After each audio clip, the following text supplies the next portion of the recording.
Okay, so a lot's happened since we were last online. A lot has happened actually in a variety of sports. Jose Mourinho has replaced Maurizio Pochettino at Tottenham. I think it's the biggest one here in the UK. I think I am surprised Pochettino was the first manager this season in the Premier League to be sacked. I would have thought Unai Emery or Marco Silva would have gone first. That's a real interesting move. I think the Spurs board had lined that one up for a while. The fact it took a few hours to announce Mourinho as Pochettino's successor tells you all you need to know about the feelings there and the issues at that club. Um, there are rumours linking Pochettino with a move to Man United if it doesn't work with Solskjaer. There's also uh, a notification, some rumours linking him to the Arsenal job if Unai Emery doesn't make it to Christmas. I think um, it sounds like to me that this was in the pipe work for a while. Mourinho didn't work out for Man United for a variety of reasons. So it's going to be interesting to see how he does things at Tottenham. With what happened at Man United, he didn't really have a lot of favour in youth. It was a battle with the media. He never moved up to Manchester. He stayed living in London, where he's still living now. Hence another reason why I think he's taken the Tottenham job. Tottenham are a team that I think have peaked at this current time and need massive investment in the transfer window. So there needs to be some spending on that squad. Oh yeah, the Canadians throwing away a 4-0 lead to a team that's outside the playoffs, that is struggling to a point. It's something. But I would say this about the NHL: it's a very competitive league. The anyone can beat anyone on any given night. So I wouldn't say there's a lot of parity. I think the salary cap has helped with that. I think the way the draft system works has helped with that. I think there's a lot of parity in the league. I think the biggest news coming out of the NHL is obviously the Mike Babcock sacking at Toronto at the Maple Leafs. I think again that's another one that I think similar to Maurizio Pochettino going at Tottenham in the English Premier League over here in the UK. Mike Babcock getting sacked by the Maple Leafs and replaced. I think that's been in the pipeline for a while. That's something that there seemed to be something wrong, and you look at how the team is set up to play and things like that, and how they weren't playing. It's an interesting one. Whether it means the Maple Leafs are now gonna go on a run and make the playoffs, win the Stanley Cup or not is another thing. I mean, they have a lot of top end talent. They're very top end heavy. A lot of money is spent on very few players. They are actually in cap hell, if you want to think of it like that. They can't afford to make a big trade. They can't afford to, do a lot of things. They are very financially constrained under the salary cap system as it currently stands. Now, if this was 20 odd years ago, there was no salary cap, and so therefore they could make the changes necessary to change the team. But the modern era, salary caps and all, there was a lot of people suggesting that Mike Babcock should be the Seattle coach when they are actually formed as a team rather than just name only. I think when Seattle joined the league, there is a lot of people think that he should be the first Seattle coach when they join the NHL, and that will be very interesting. I know I'm not coming to the game today. I don't get paid for a few more days, and I'm still trying to sort out the move. Really, there's a lot of things to sort out that have become a lot of problems have popped up since I moved. I look at the NHL and the Drouin and Byron injuries. I think yes, they possibly have a part to play when they've been key pieces of winning. But again, parity in the league. Loads of teams have gone on losing and winning streaks. I think Montreal are in a pretty strong position at this point, a month before Christmas. I think I wouldn't panic just yet. I think you have to look at the last couple of years and the last two Stanley Cup winners to go. There's no need to panic yet. I think hockey fans can overthink things. I think it's a very very competitive league. The points gaps between teams, apart from the Islanders and the Capitals, are actually very very small. There's not a lot of space between teams in the league right now, so a couple of games here or there is not the end of the world. If it becomes a long term thing, like Calgary, for example, where they are just plummeting down the standings, or a long term thing like the Maple Leafs, which was a more general decline, then yeah, absolutely. But I think you're not going to win every game. I think this is what where fans, I think, get you know uh, sidetracked, is they expect their team to win the Stanley Cup every year, and certain fan bases are more expectant than others, and that can in itself create issues with expectation, pressure on coaches, pressure on players, and there uh,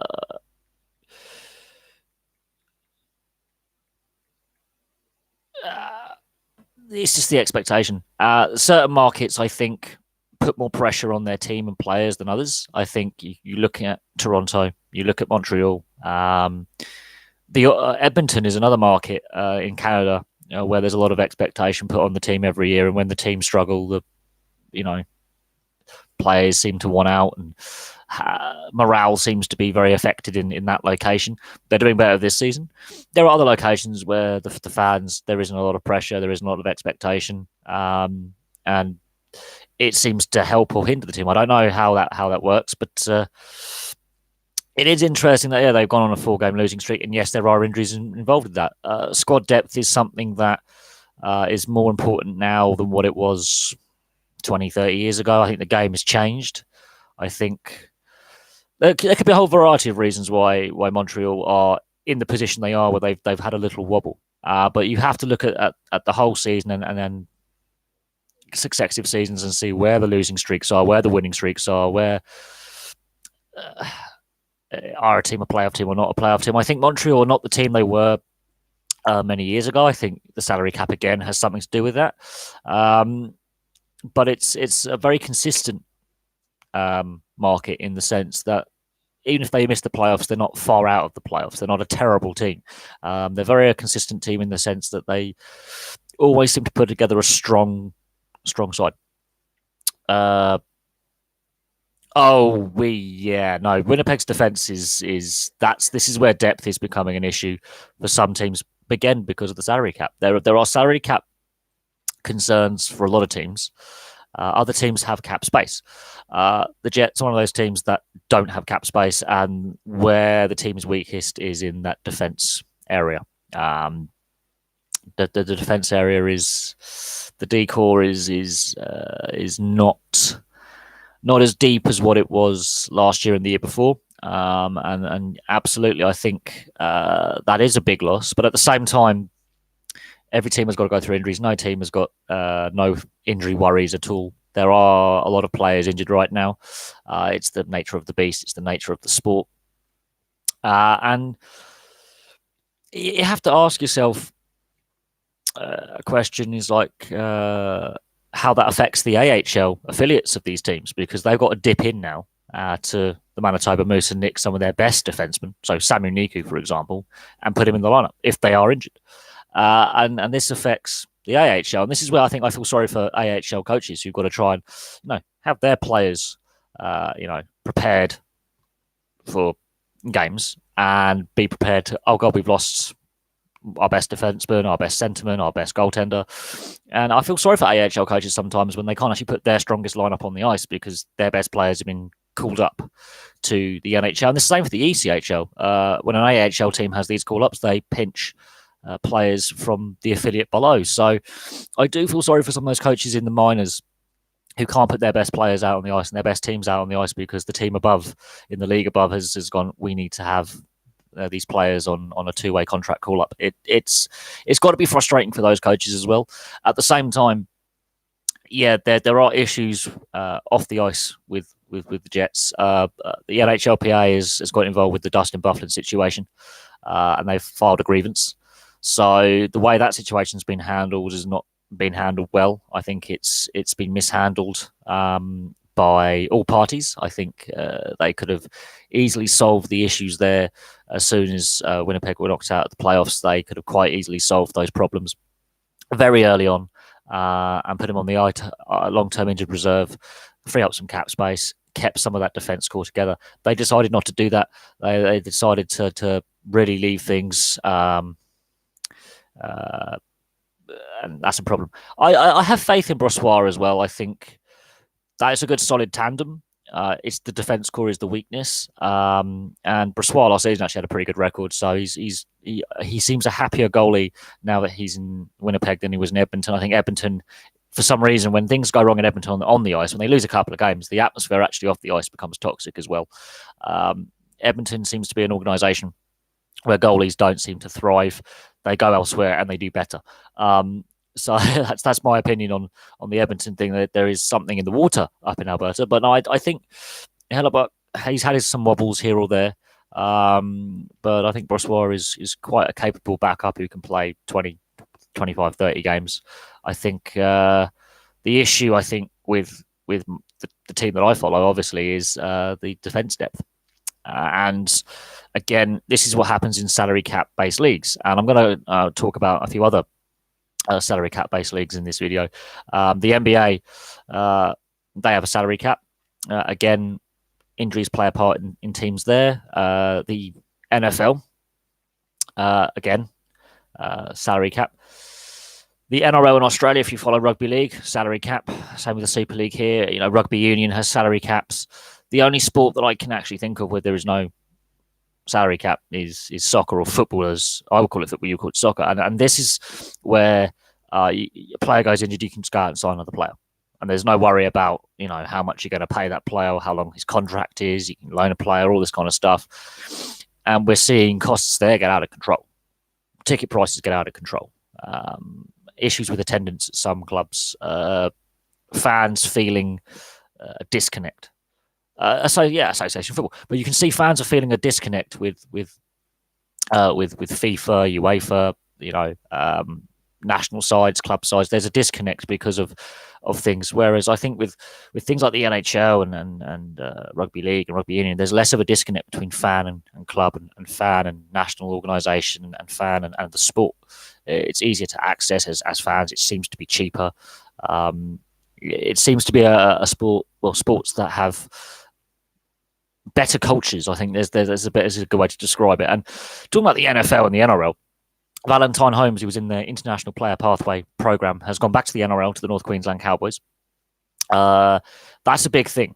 I want to mention the NFL International Player Pathway because we've seen Christian Wade, who's an English rugby union player, go over. He signed with the Buffalo Bills. He didn't make it out of training camp, but he's still part of that organisation's processes. Now, he is the top try scorer in English rugby union Premiership history. He's a record in that regard. Didn't get enough recognition at international level. I think he only had one solitary international cap, which I think is a travesty for someone of his skill set and his try to game ratio. You know, he decides to sign up for the NFL International Player Pathway program. Is this program actually working? I will get on to the Pittsburgh's goaltending situation with Murray, DeSmith, and Yari in a moment. I think that's an interesting one. I'm not a Pittsburgh fan, so I can't really comment on the Pittsburgh situation necessarily, but I think it's always good to have goalie depth. When you've got technically three goaltenders of a similar standard, I think Matt Murray, another team, might be the backup. I honestly believe that. I think the way Pittsburgh play and the fact they've got three goalies of equal stature, I think, is creating a problem which doesn't need to be there, and that's holding down a roster spot for someone else. And the injuries they have, they could use trading one of them. They could use one of them as a trade piece. Back to the NFL. Christian Wade is sticking it out, but Valentine Holmes, Jared Hayne, both NRL Rugby League players, have gone back to rugby league at some point. They've given it a go. Jared Hayne actually played in the NFL and actually made it to regular season. Valentine Holmes, possibly one of the best rugby league wingers at the time he left rugby league. I think it's interesting that the NFL is sort of taking rugby, as both codes of rugby, quite seriously. But is the International Player Pathway Program actually working? Because Jared Hayne had a very troubled spell at the 49ers. And yes, he did play, and then he only played half a season. Was that down to the coach? Was that down to Jared Hayne? Was that down to the off-field issues with Jared Hayne? We know there's some legal issues with Jared Hayne. And the PR around that isn't great. And he's gone back to Australia, and it hasn't been great. When he's gone back to the NRL, it's sort of fallen apart, and there's a lot of legal issues with Jared Hayne off the field, which don't help. I don't think. But you look at it, and you've got these are some big name players in their sport, and they're going over. And are they going over too late? That's another thing. Like, should the NFL be trying to attract this type of running back? That's basically what they are: kick returners and running backs. Should they be trying to attract them earlier in their careers? Because a lot of them, they're going over later on. They've spent a lot longer playing rugby, getting injured. Not necessarily being fully fit all the time, picking up those little niggly injuries. If they want to take this program seriously, I honestly believe it's a PR stunt, because I don't think we are seeing enough players actually make it to an NFL roster and actually play regular season games. Valentine and Holmes, Jared Hayne, and Christian Wade. I think Christian Wade is taking this this attempt seriously. It's whether the NFL are just giving it lip service to try and actually say, look, we're reaching out to fans here and try and get more interest, and it's a PR stunt, or if they are going to take it seriously. I'm not 100% certain if it's just more than a tick box exercise for the NFL to try and make themselves seem more inclusive or whatever it may be. We'll see what happens. I think Sonny Bill Williams going back to rugby league from rugby union and not going to the NRL is a big story as well. We covered that last time. So you can have cross-code players, and then you can have players actually changing complete direction in their sport. I do think the NFL and the International Player Pathway Program, I need to do a proper video and actually research and look at how successful it actually has been. Because from what I gauge, it seems to be more a PR exercise. I don't think it's actually working in the way that it should work and how it's intended to work. Cody Glass, I think there's a lot of pressure put on these young players when they're drafted that they're going to be superstars. To make it to the NHL, you've already got to be a pretty good player, a class player anyway. Even if you're a fourth liner or a seventh D man, to make it to the NHL and play a game, you are in a minority of a small percentage of ice hockey players worldwide. I think the term superstar is thrown around because Connor McDavid, he is possibly one of the best players ever. Can't win a Stanley Cup. Is he a superstar, or is he just a really good player playing in the league? He's one of those individual awards that means nothing, really, because at the end of the day, he hasn't got that championship. That's what you've got to ask yourself is like, okay, why, who, what defines a superstar? Because I think that term is thrown around a lot. That puts a lot of pressure on the young players when they're developing. And thankfully, I think the Golden Knights is actually an interesting market to look at because it's new, because it's exciting. It's the third season. Crowds are still good. They're still technically in a hunt for a playoff spot. It's an interesting one. Very interesting one, I would think.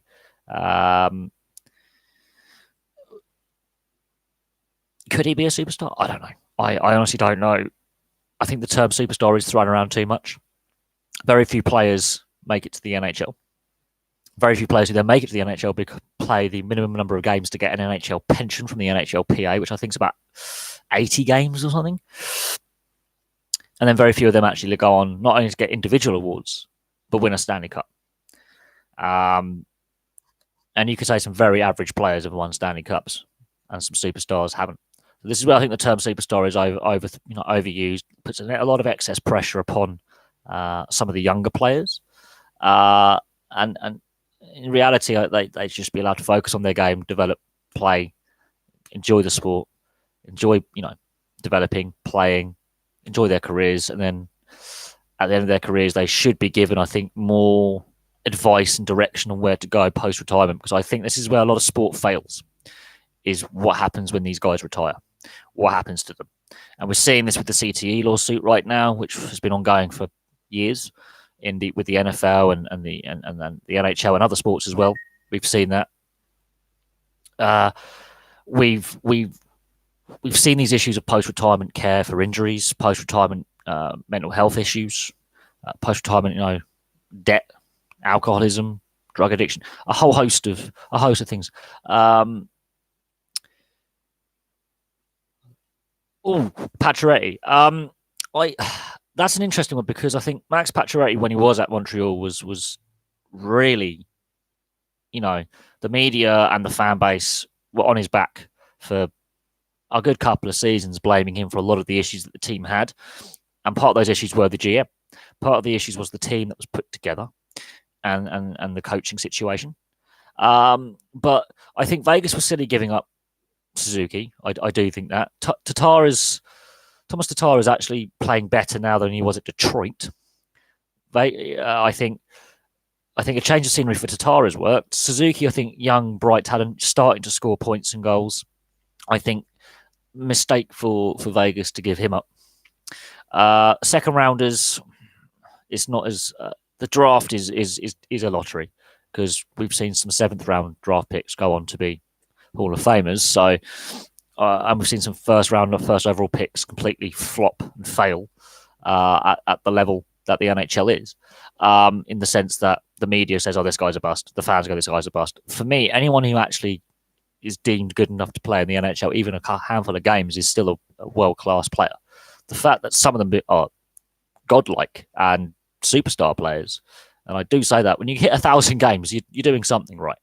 When you hit 1,500 games, you're doing something really right. And when you've got over 1,000 points or however many goals, then yeah, you're pretty good. But I think Suzuki was the wrong prospect to trade. Tatar, it wasn't working. He didn't play anything in that playoff run, not a lick. He was not really effective. I think he played a minute in the playoffs. Pacioretty, I think he wanted out. And Vegas had the cap space at the time. And this is where the salary cap is an issue in certain sports. Pacioretty wanted out of Montreal. The media were on his back. The fan base can be toxic in that market. We've seen, star players walk. Patrick Roy is another one in the past who the media and the fans started getting on his back, and he's won Stanley Cups with them, and he went, "Trade me," and they did. And I don't think Montreal have fully recovered from the Patrick Roy trade. The whole toxicity around that, and this is, I think, where you have to be careful as fans when a player's having a wobble or not playing as well. It could be because of injury, personal issues, a general loss of confidence, loss of form. It's the team itself. Be careful what you wish for, because right now Byron and Drouin are not fit. You've lost 4 games. This is what I mean. You've got to be careful what you wish for, because I think Pacioretty is a solid player, and he's still lucky to be playing after the Chara incident where he broke his neck. I think he's very lucky to actually be able to walk and play. He wanted out.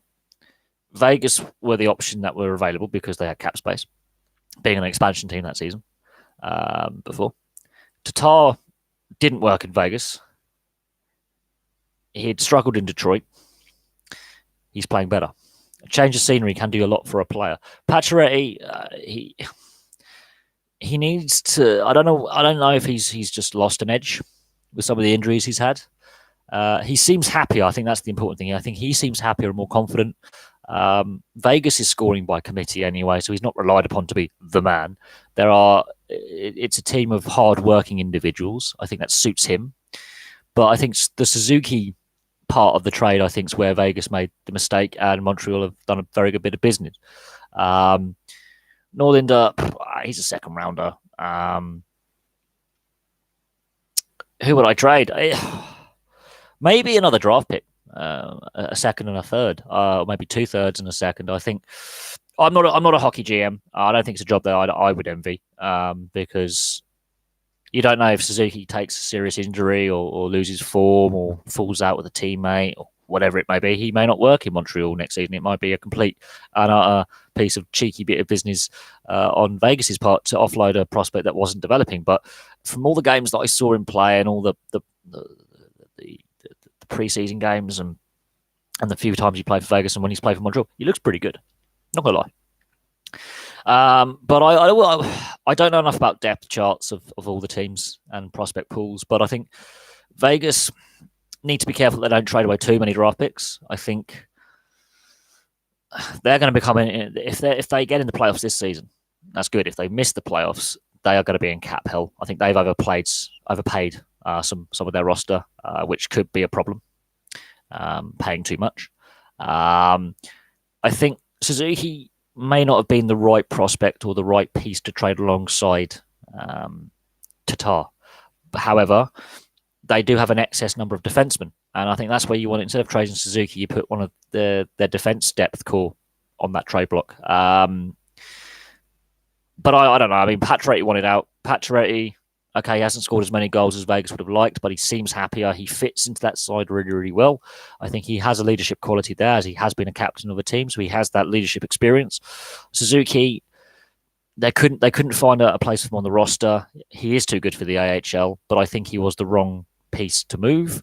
Tatar, it didn't work. He had to go. He had no form in Detroit, picked up by Vegas, barely played any games in the play. I think he played 1 or 2 games in the playoffs, was benched, didn't go to the Stanley Cup final. He gets traded on.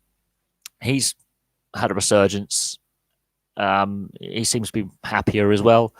I think second rounder, it happens. You just have to throw that in. But it's difficult to see how draft picks are going to pan out because you're predicting something. That first second rounder can have a really good first season in the AHL, or maybe the first few games in the NHL, have a horrific injury, and that's his career done. This is how unpredictable sport is. You could have a really talented young player, early 20s, and then one knee injury and he's done. We've seen it in a variety of sports where a really talented player is beset by injuries very young and retires before they're 30. It happens a lot more than you think. The Senators, they're a hard-working team. I think that the teams that actually have the most success, I think, are built for playoffs, are hard-working teams. Can they sustain it? They are on paper, they're the weakest roster in the league. That's on paper. In practice, they're doing what Vegas did a couple of years ago. Weak roster on paper, actually going, right, people don't think we're worth much. People don't give us a chance. And players are playing above themselves and really pushing themselves. And actually, some players have actually improved. They have got a bit of grit about them. They've got 1 or 2 skilled players in there. They've got some veterans, and I think they could. It'll be surprising if they did with that roster, and can they sustain the form they're on? But they've got a bit of momentum, a bit of confidence. The media have been writing them off. Fans have been writing them off. A lot of ex-players, pundit, they've all been writing them off before the season even started. They said this team's going to be no good. It's going to be junk. They were junk last year. The off-ice issues with the ownership, the whole playoff, the whole organization's junk. They're not going to do anything, and they're on a good, healthy winning streak, and they're above 500. It's going to be interesting to see if they can sustain it long term. A few injuries, and that team is really, really now calling up kids from the AHL and ECHL. That's the situation they're in. Goaltending, Nielsen has been, I think he's happier playing there than in Vancouver. Anderson, I think he's done at the NHL level. I think this has to be his last year. If you look at the stats, Nielsen is winning them games. His save percentage is insane. He's much happier, I think, being the main guy rather than a rotation with Markstrom. He likes being the number one. I think he's got the number one spot in Ottawa. But I think Craig Anderson's done as an NHL level goaltender. I can't see him going on past this season. His numbers are horrific. They are not great. When Nielsen's in net, they tend to win, and they've had some good wins as well. It's not as if they're scraping by. They are actually scoring some goals. It's when they lose, and they've had some heavy defeats. And I think there's only so long they can keep bouncing back from 5, 6, 7, 8 goals against. Only so long you can keep doing that as a group without that affecting confidence. What they seem to be doing at the moment is after a defeat, they do seem to play the next game better and with a response. There's only so long you can do that kind of emotional response before that becomes fatiguing. But what I am seeing with the Senators is a hardworking team. A lot of grinders on there, energy guys. No out and out goal scorer, but you don't really need that in a team like that. They work hard for each other. They're buying into the systems that the coaching staff have put in place. And it seems that the toxic elements of the dressing room have gone. That Ubergate, I think there was the problems on the ice, at least, with the team, have gone. Off the ice, Eugene Melnick, it's still a nightmare. Doesn't want to pay players. Arena issue. Is that the right place to have an arena? Attendance issues. Off the ice, it's still a problem. But actually, on the ice, they've got rid, I think, of the toxic element in that dressing room. Change behind the bench. Players buying into the systems that the coaching staff want. And yeah, look at Arizona. Look what they were a couple of years ago with the worst start to an NHL season ever. They lost 11 games in a row. They had one overtime loss and 10 regulation losses. Look where they've come in the last couple of years. They play a very similar style, hard-working, spread scoring throughout the team. It's not just one or two guys or one line. It's everyone chips in. They have a bit of physicality, a bit of sandpaper, a bit of pace, youth, experience. Right now, they're a playoff team. It's doable. I think the style of hockey that Ottawa are playing very similar to Arizona, in the sense that hard-working. There are a lot of teams actually at the moment that don't rely on a couple of guys to score the goals. They're hardworking, and that seems to be the style that seems to be actually more successful. The Islanders, they are a machine, hardworking team. Systems in place that require you to work hard. It requires that sniping forward to actually track back and be defensive and buy in. So we'll see. Do I see Scotland or Ireland making the Euros next year? I think, wow. Interesting. I think Scotland, that could be an ask too much for the players they have. It's not Steve Clarke's fault that Scotland are in the predicament they're in. It's been 2 decades of decline and mismanagement by the SFA, a decline in the SPL, in the quality of the football. There needs to be serious structural changes domestically at international level for Scotland to, I think, make it. Can they make it? We've seen stranger tales happen. And teams go to World Cups and Euros and Coppers and all sorts. I'm not saying they can't, but I think it would be a step too far. They have a lack of tournament experience. They have structural issues with the FA in Scotland and the leagues itself and money problems. I think, yes, it'd be nice for them to qualify because it's been 22 years next year without a tournament appearance. But at the same time, are they ready to qualify? Qualification could be the boost that Scottish football needs to take that step forward, but you have to look at the situation both in the domestic league, the quality of player coming through, not just Celtic and Rangers, but all the clubs, and then playing outside of Scotland. The actual quality of the Scottish player is not what it was 20 years ago. There's a lot of things at play. It's participation at youth level, attendances at at stadiums, money. A lot of things need to be looked at with Scottish football. Ireland, they have that tournament experience, but I think this is a team that's hot and cold when it comes to tournaments. They're at one, they miss one. They're at one, they miss one. It would be nice to see Scotland and Ireland both there. I think Scotland, while it would give football in Scotland a boost, then it needs more than just qualifying. I think it needs serious structural reform. I've been saying this for years. A lot of people have been saying it for years. Until the SFA and the SPL are reformed, and there's a look at grassroots development, training facilities, the money coming in, infrastructure. While a lot of people would like Scotland to qualify and be in the same group as England or Wales or whatever it is, in order to qualify, changes have to happen off the field, behind the scenes, with club ownership, infrastructure, looking at accessibility, looking at possibly changing the league to a summer league, possibly looking at combining the Scottish Championship and Premiership into a bigger league to make it more competitive. There's a lot of changes that do need to take place, or at least to be considered to make it. Make it work. Could they make a film about the Senators? They probably will at some point make a film about the Ottawa Senators. They made a film about the Springboks winning the World Cup in '95. They've made a film about the Miracle on Ice. Sports films based on true stories seem to be a thing.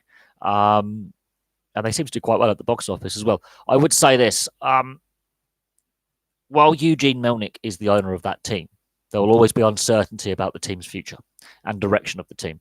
The team on the ice is the team on the ice. They are winning games, even though they're just a bunch of misfits. Not gonna lie, that's pretty much what the roster is. The roster is not a strong roster. A couple of injuries, they are in serious trouble.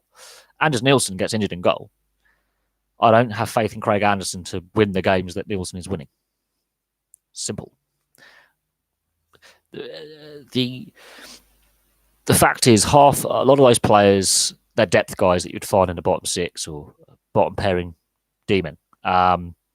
Yes, they're NHL level, but they're not top six forwards. They're not your top pairing defensemen. I think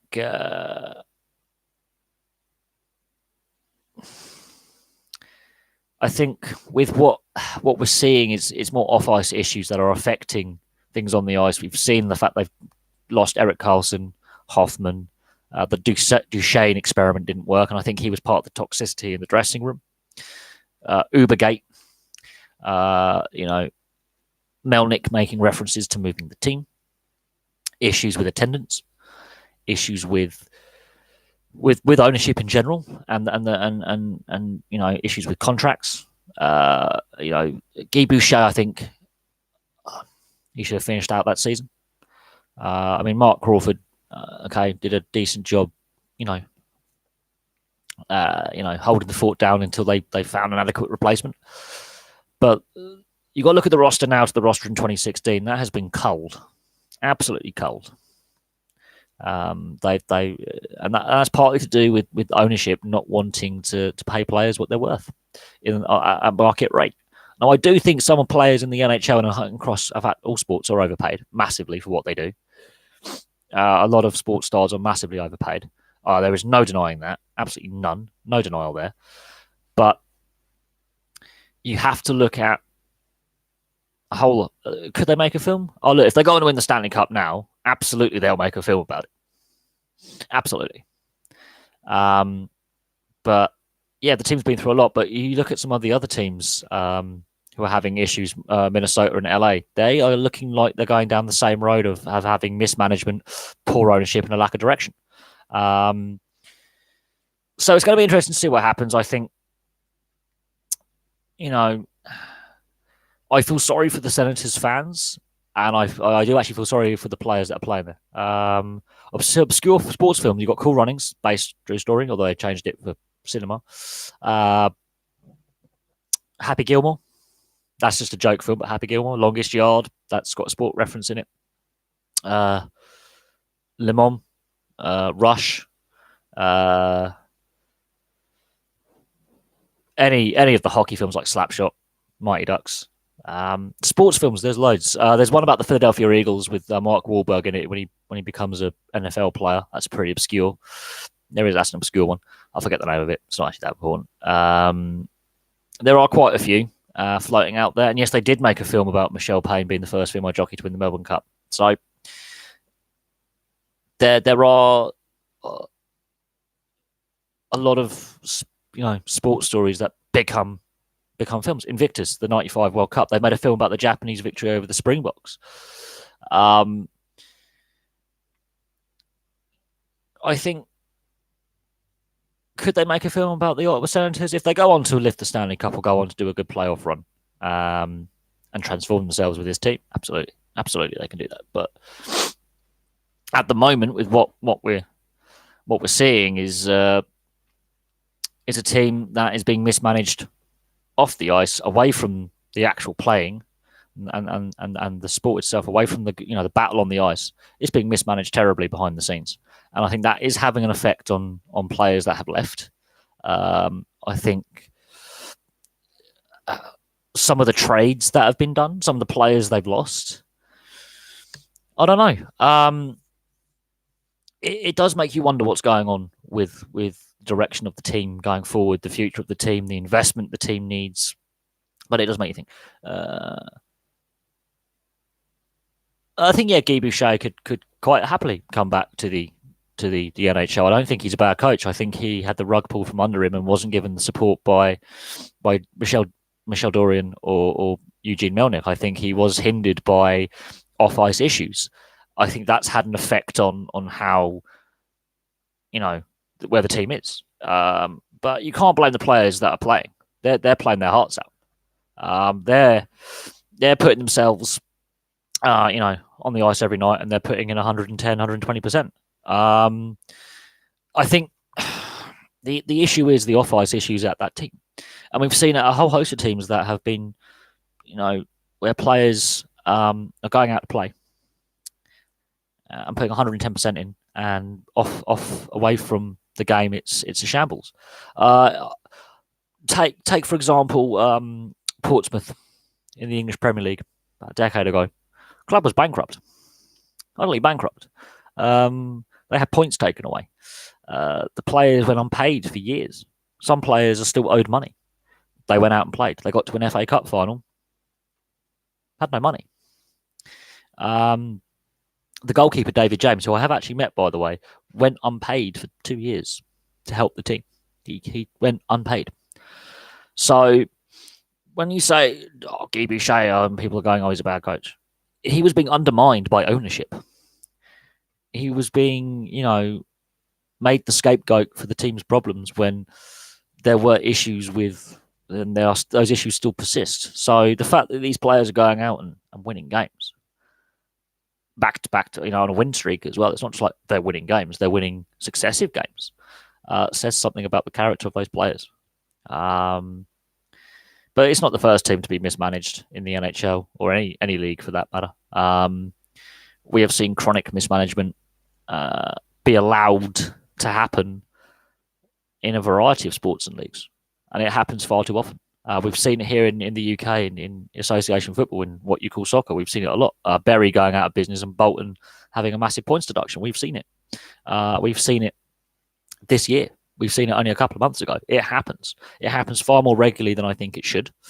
And it's continually allowed to happen by really weak governance at league level and at sport governance level. There's really, he's playing well. I think he's playing very, very well.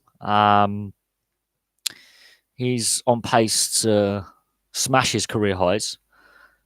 And I think he's enjoying playing where he's playing. I think he's enjoying the responsibility of being further, on a top line setting. I think he's enjoying playing with the guys he's playing with.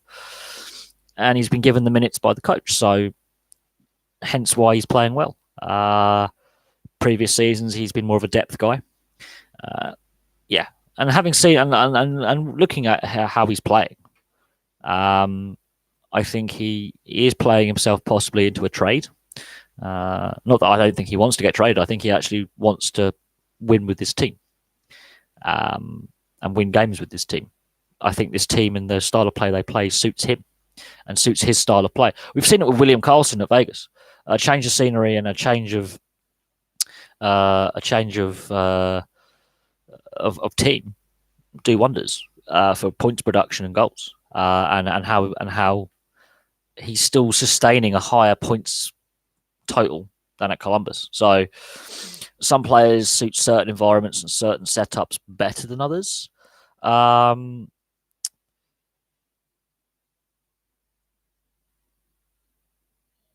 Just a second, I've got to sort out my shopping list because food. But no, I do think Pageau is playing very, very well. I think he's thriving on the role that he's been given. And I think he's enjoying the role that he has, and the style of play that the team play, I think, suits him. So we'll see what happens. But knowing Ottawa, trade bait. I think that they love, trading their best players. Food, sport. I need food. Need to do some shopping. Unfortunately.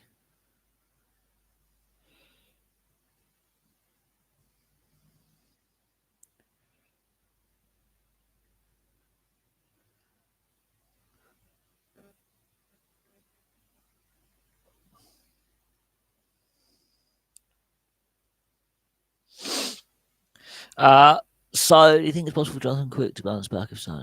I think the whole situation with Jonathan Quick, I mean, yeah, he's got 2 Stanley Cups. So, on that regard, well done. I don't know if I think possibly I can see him going to Europe to finish out his career. I think what's going on with LA, the team is just falling apart in the sense that, God, they're bad. Really bad. On a given look, they beat the Oilers 5-1, but in reality, the team is I think more of a mess than Ottawa or Minnesota or Detroit. I think Detroit know where they're going with the direction they're taking. Ownership are being patient in Detroit's case. Minnesota and LA are in a similar position, just in different levels of chaos. I think Minnesota is just declined slowly over a while. LA, it's been rapid, and those 2 Stanley Cups possibly they overachieved as a group of players, but their decline has been rapid and pretty chaotic. If I'm honest, the Kovalchuk situation isn't helping. Jonathan Quick, if he is going to stay in LA, maybe a change of coach or a change of how he prepares himself for games. Maybe a trade, but I can see him ending up in Europe. I can't see LA being a positive environment right now for a lot of players. I think that's a change of scene, as I say, can do a lot for an individual player or an individual athlete if they have a change of scene, like a different coach, a different training regime, even taking a break for a couple of weeks. It can do wonderful things. Newcastle United. This is a situation that has been dragging on now for over 3 years.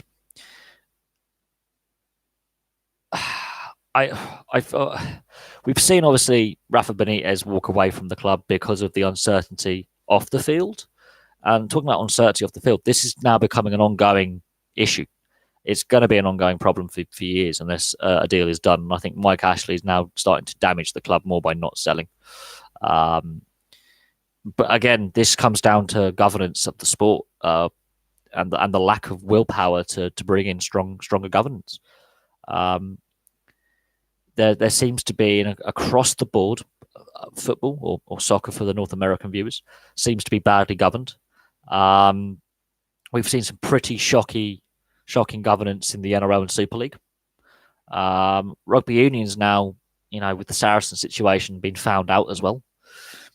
I think professional sport and team sports especially are showing a lack of governance at the top level, be it at national club level or international level over the last decade. They've been exposed, the IOC, FIFA, the IIF, the IAAF, the IIHF. There has been a complete... a lot of these sports have showed a complete shocking level of poor governance over the last decade or so. And it has led to things like the Newcastle United ongoing uncertainty about the club's future. It's led to things like Bury and Bolton basically going bust, but Bury going bust and Bolton on the verge of going bust.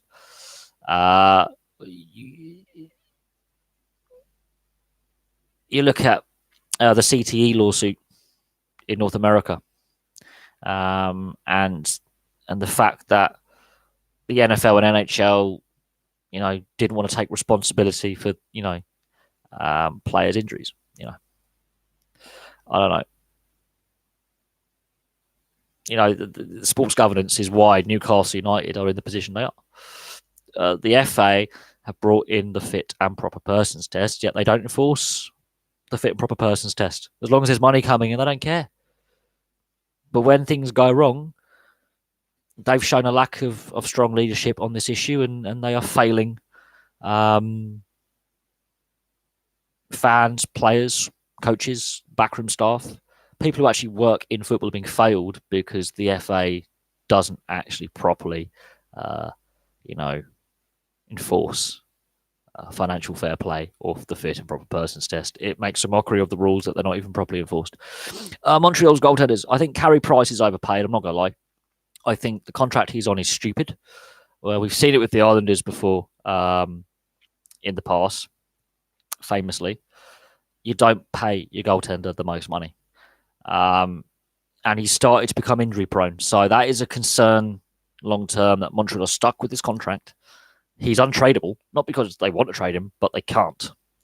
Kinkaid, I think, is solid. I think he is solid. Lindgren showed when Price and in the Emmy were having issues that he is capable as a backup. Primo, I don't think he's ready yet, but I haven't seen enough of him to make a judgment on that. But I think Kinkaid is a very solid goaltender. I think Carey Price injuries could determine what happens going forward.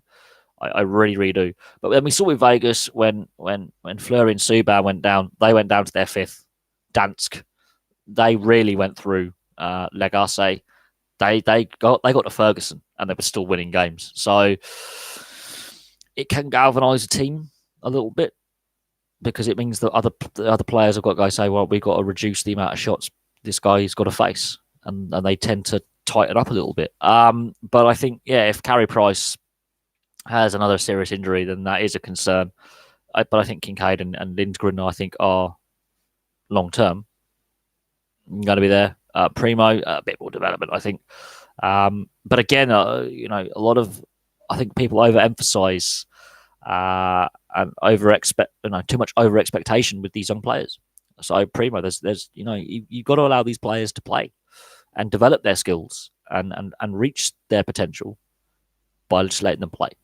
I think the certain markets, I think there's a few Canadian locations, there's a few American ones as well, where the press and the fan base can become exceptionally toxic.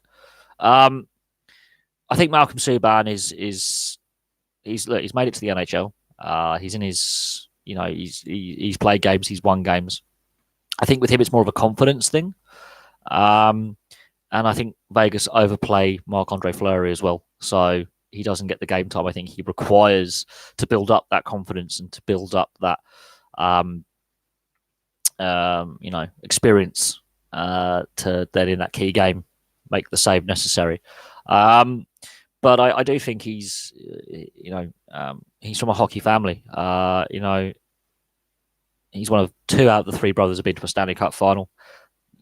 How many lads, how many people can say that? Oh, by the way, I'm not the only one of my brothers to play in a Stanley Cup final. It's a pity that his brother, brother Jordan didn't quite make it in the NHL. Has gone to Europe to play.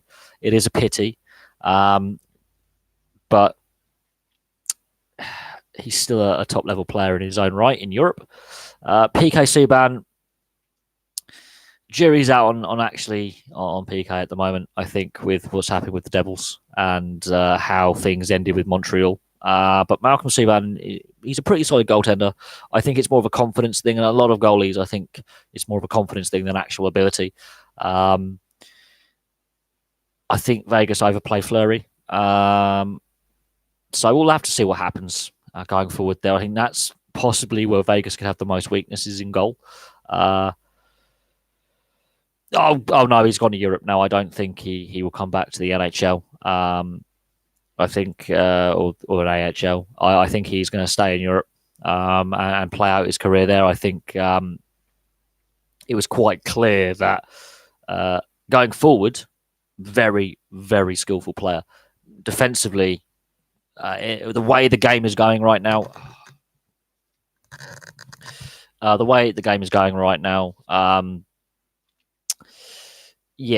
defensively, he's so error prone that it and the way the game is played, I think even in Europe he might have his struggles as well. I think he's playing in the wrong position. I think he should be a forward rather than a defenseman, but he decided to choose to be a defenseman. So I don't know. I think it is a pity that he didn't get any NHL games. It is a shame because that would have been really interesting to, at some point, as a general knowledge quiz in 10, 20 years' time, name the 3 Subans. But at the end of the day, he's still a quality player. There are just better players in the league. And with the salary cap the way it is,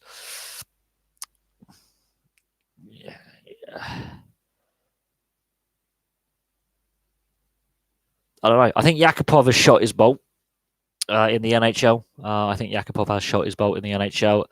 I mean, he had his best season was his first season, and then he declined after that. I think with Yakupov, there may be other issues at play with him as well.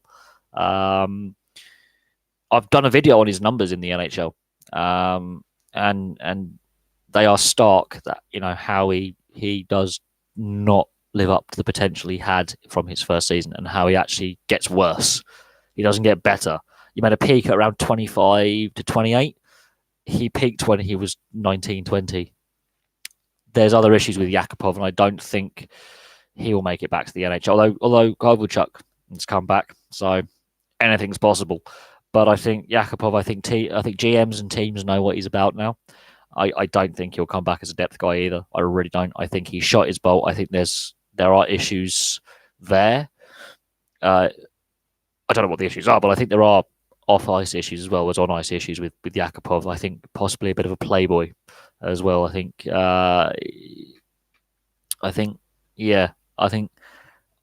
Europe is where he's going to stay in the KHL. I can't see him coming back and playing in the NHL. Just really can't, especially with salary cap as it is, and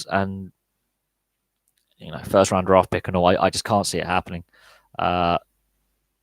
You have to look at his numbers and how bad he gets. He actually declines and worsens over time. For the amount of games he played and where he was drafted and the skill set he clearly has. He's clearly a very skilled player. There are obviously things off the ice that are affecting him or having an impact on him. So I can't see him coming back to the NHL, and not with the cap hit that would be there, because that's a contract no one would want.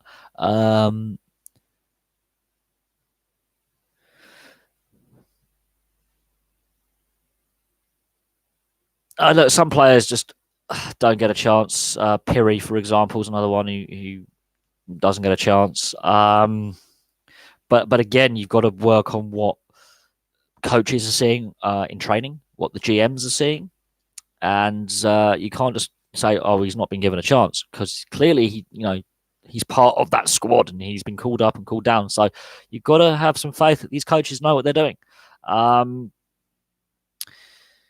You could say he's bounced around a little bit. Some players do bounce around a lot, which is unfortunate, and it does have an effect on them and their families. The journeyman, that does have an effect on not just the player himself having to up sticks and move teams, but the family that have to move with them. And most of those guys who get traded regularly aren't always the same amount of money as let's say a guy who's on a 5-year contract. They won't get paid as much, and that is something that again the NHL needs to acknowledge, that guys who get traded and have to move a lot, while they are paid a decent salary, they're not paid as much as you think, and there are other impacts such as family and dependents that get impacted as well. But you have to think, Daniel Carr, is he showing enough in training? Has he already reached his potential? Is there something there that doesn't quite click? Is there an attitude problem? Is there issues off the ice? How does he fit in with certain situations? There's more to it than just, oh, he's not been given a chance. I think that's a very easy excuse when a guy doesn't get the time that he people think he should get in any sport. He's not been given a chance. Well, there's clearly a reason why he's not getting selected to play. And you have to bear that in mind, that the coaching setup, they'll be going, well, why is this guy not doing what he's told? Why is this guy not doing it as well as this guy? You have to ask yourself. Anyone in the Vegas system? I think Vegas could be find themselves in roster issues within the next couple of years. They could have overpaid some of their players, but I can see Vegas doing some trades. Bearing in mind we have the Seattle expansion draft in a couple of years, which Vegas are draft exempt from. I think Vegas will be doing some trades over the next year or so. So draft picks, players, and prospects, because they are draft protected. Other teams are going to want to protect that talent. from being taken by Seattle. This is where Vegas can swoop in and do some deals and try and make a better roster than what they've got. And players like Cody Glass and Nicholas Hague, they could be also trade bait. They could be used as trade pieces. So we have to see what happens over the next season or so. But I can see Vegas making a lot of moves in the run up to Seattle coming into the league, because Vegas are draft exempt from the expansion draft. But I can see Vegas being very, very busy in the trade market. I can see them being very, very busy. They know that their team is protected. They can trade pieces and move pieces. But I do think at the moment, looking at some of the roster moves they've made and some of the pieces they have in place, they are built solidly.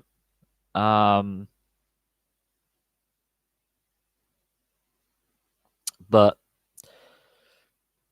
I don't know. I think Vegas could find themselves with some roster issues, but I also can see the fact that,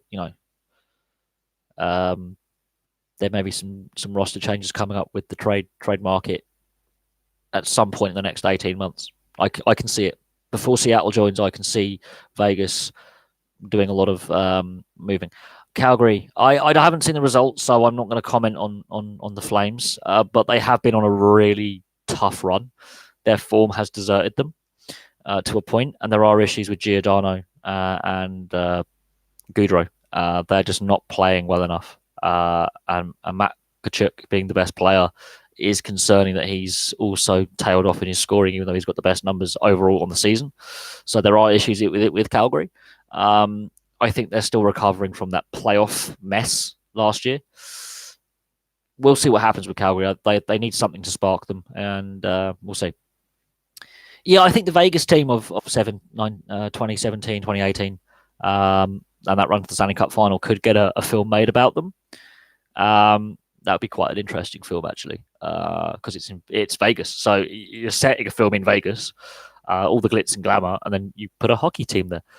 Why didn't the NHL do this sooner? It's a no-brainer. But then I think that could be a really interesting film.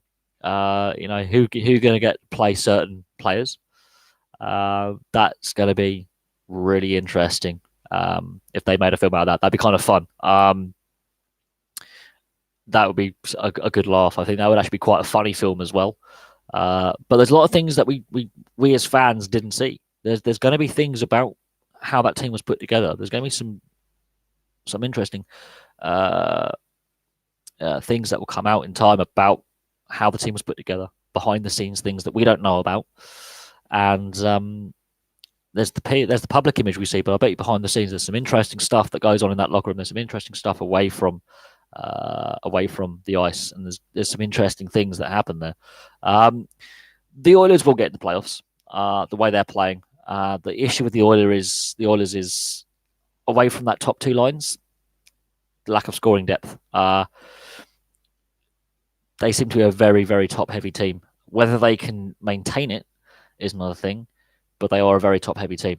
If McDavid or Draisaitl gets injured and Nugent Hopkins is your only fit center of any quality, then there's problems.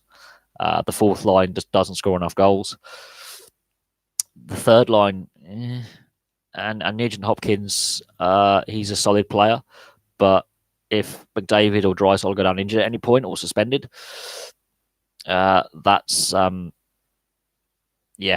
depth issues. They're the three quality guys on that team. Everyone else plays off them, and they are a very top heavy team. Vancouver, they've gone through a bit of a slump recently, but they're still better than people expected them to be. They're not expected to be a playoff team, so if they make the playoffs, that's above expectations. But I still think they're a few pieces short as well from a fully rounded playoff team. But they can make it. It's a very, very look at St. Louis, what they did last year. Look at St. Louis, look at the Blues and what they did last year. This time last year, hopeless. Come January, they go on the run, win the Stanley Cup. So anything can happen. But I think Vancouver, the Canucks, they're not quite a fully rounded team yet. And the Oilers, the lack of playoff experience within that team and the fact that they're relying on 3 or 4 guys to score all the goals and get all the points, 1 or 2 injuries, and the Oilers are in hell. Max Domi, I think he is better off playing in Montreal than Arizona. I think the style of play suits him better in Montreal than Arizona. But I don't know. Again, we've discussed like a lot of hockey GM kind of questions. I don't know how much he should get, but I think he's got to put in a second solid season and keep scoring again, because he's had a bit of a scoring slump the last few weeks. I think that he might have to get his scoring up a little bit, be more consistent with his scoring, and work on his discipline a little bit. I think he still takes some silly penalties far too regularly for my liking, and it. He also, yeah, I think he needs to be a little bit more consistent with his scoring, because he's gone through bursting out the gate this season, quieting down, and then having a 3-point night. He's got to be a little bit more consistent. If Byron and Drouin are out long term for a lengthy spell, he has to be more creative and chip away with the scoring. I think that could be a problem for Montreal, as if injuries do start taking an effect. Who's going to be that guy who steps up and leads the team? Oh,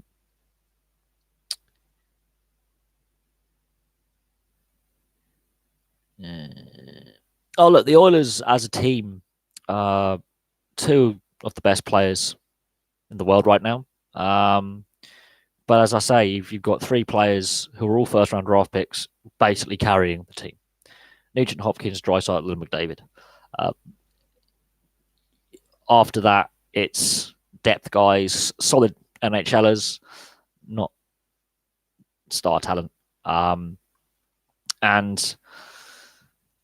these 3 guys have been with the team Nugent Hopkins has been with the team when they were terrible. Draisaitl came in when they were still pretty bad, and McDavid's only had 1 playoff run with them. And being beaten 5-1 by LA, I think that's showing some of the issues that the Oilers do have. That being papered over by the fact that Draisaitl, McDavid are on fire, and Nugent Hopkins is picking up, whacking in a few goals himself and a few assists. But honestly, you take those 3 out the lineup, the Oilers are nothing. It's a knife edge with the Oilers. Whether they need to add a few more pieces. The fact that those 3 guys are earning the most money as well, and taking massive cap hits, especially McDavid and Draisaitl, massive amounts of money they're getting paid.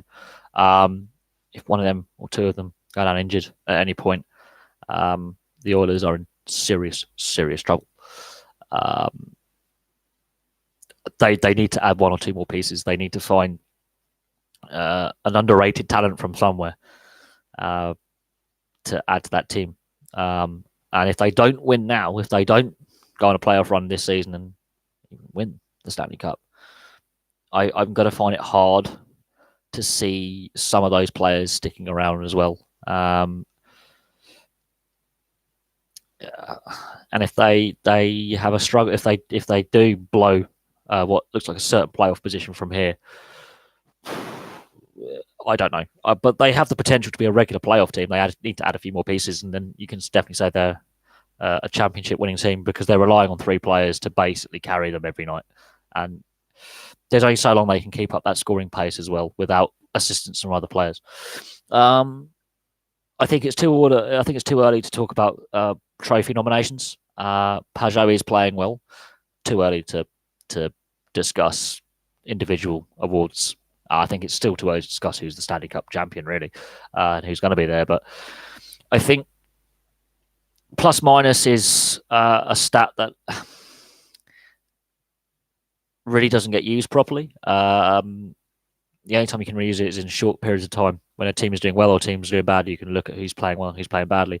Over a whole season, it really doesn't mean much. But I would say that give it time. We'll figure out a Selke winner close to the time. Anything could happen. He could get injured right now and not play the required amount of games to qualify for that individual award. So he's playing the Jets losing Brendan Lemieux. Not necessarily. I think there's still some gritty, nasty players in the team. I think Lemieux, he took some silly suspensions last season before he was traded. But he can score, and that is an issue. I think, yeah, he can, but we've got 4 scoring lines, and yeah, there is a bit of grit and gnarliness on the team anyway. I don't think it's necessarily the biggest loss. I think the biggest loss has been on the blue line. But looking at him at the Rangers, he's doing what he did at the Jets. The issue is he does take a lot of silly penalties, and in his time at the Jets, he took some suspensions as well, which actually harmed the team. So I think it's the style of play he plays. But there were 1 or 2 suspensions he took before he was traded to the Rangers that really just brainless penalties, brainless suspensions. But you're going to get those players in every locker room. You're going to get those players throughout the league. I don't think it's a big loss. I think that I would have kept Chiarot, and I would have kept Myers probably. Chiarot, I think, looking at how he's playing at Montreal, he's on a really good pace for points. He's playing better. It's a shame we lost him. I think, again, the whole Byfuglien situation could have been handled much better. The NHLPA have filed a grievance. So that whole situation has affected how the team is put together, but the team is still winning games. The record speaks for itself. The team is weaker, but is actually playing and winning games. So could Chiarot come back to the Jets? Possibly. We'll see what happens with him at Montreal. We'll see what happens with the Jets organisation and some of the younger defensemen coming through from the AHL, like Sami Niku and Tucker Pullman, for example. Kulikov has managed to not get injured so far this season, so that's something. But I do think the whole Byfuglien situation has actually affected how the team is put together. And the fact that the NHLPA has now, filed a grievance on his behalf says that there's more, to come out about the whole situation. And I think that situation has been completely mishandled by the organisation, by the players' representatives as well, like his agent, himself. And Cheveldayoff has to, answer questions for how he's handled that whole situation. The fact we've lost Chiarot, the fact we've lost Myers. Trouba was going to go anyway, but the fact we've lost Chiarot and Myers and basically just destroyed our decor. I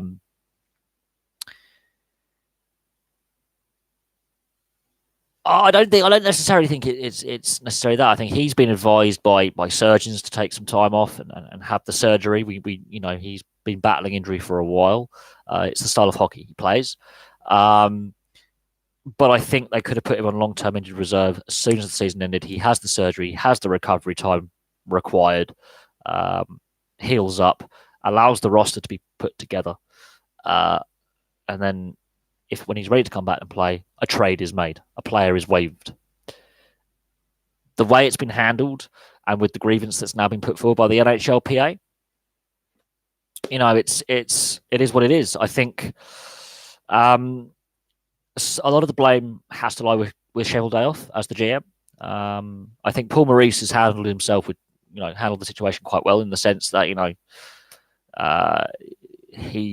don't think he's actually really involved with the situation, in the sense I think he's frustrated that he's lost a key leader from the locker room, a key player from the starting lineup, and he's also lost basically his entire veteran defense corps. He's now relying on kids in defence and Kulikov. Kulikov is just an injury waiting to happen. Beaulieu and Morrissey, can they stay? Are there what they picked up last night? Is that serious injuries, or are they just little bumps and bruises that you can play through? Are they more serious than appears? This is what is the worrying thing. Is that the roster has been gutted because Cheveldayoff hasn't dealt with a situation that could have been dealt with in May. They've waited and waited and waited, and it nearly cost us Kyle Connor and Patrick Laine as well. the team is where it is because the team is winning. The team is finding a way to win, even though all these problems are going on. But I think the whole situation could have been massively avoided or mitigated with both Bufflin, the player, and his representatives.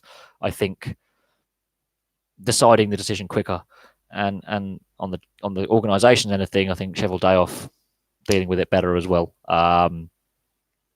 Does Bufflin play again? I don't know. Have the organisation and everyone involved screwed it up? Absolutely. Has the whole situation been mismanaged? You bet. Absolutely. I think Petrie. I think he's playing quite well at Montreal. I think if you take him out of Montreal, you lose that solid two-way defenseman. Shea Weber's playing better because Sherratt is stay at home. Sherratt, however, is continuing what he did last year with his career by picking up goals and assists, but he's more defensively minded than Shea Weber when Shea Weber is now more free to play his game.